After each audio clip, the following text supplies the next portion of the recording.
Luluto po tayo ng simpleng dish lang lulutuin natin. Una ay sa garlic or bawang.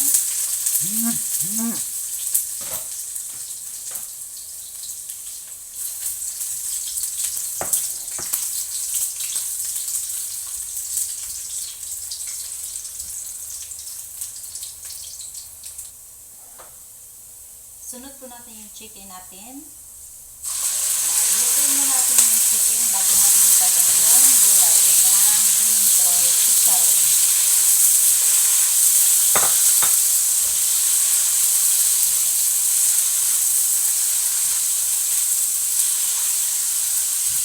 Mix mo lang hanggang sa mag-yellow siya or cook na yung chicken bago natin ilalagay yung gulay na beans or chicharon.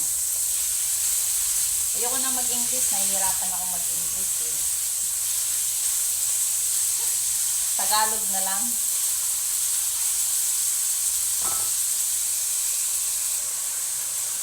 Lagyan natin siya ng 1 teaspoon of light sauce,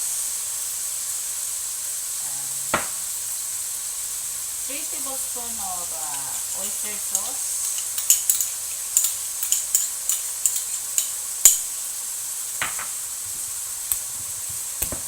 and salted fish, 1 tablespoon. Tapos haluin nyo lang.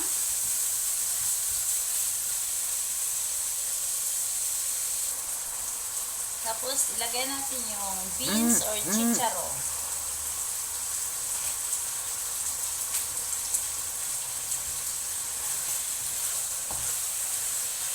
Haluin nyo lang, mix nyo lang siya mabuti. After 5 minutes, pwede na siyang tanggalin. Hindi masyado maluto yung gulay natin, just half cook.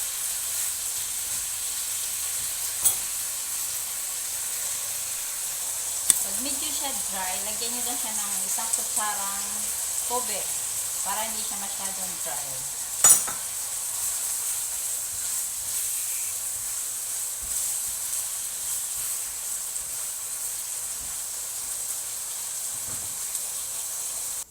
Ito na, okay na yung gulay natin guys with chicken.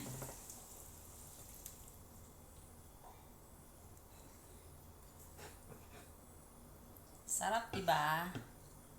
Thank you for watching. Please subscribe my channel and follow my instruction.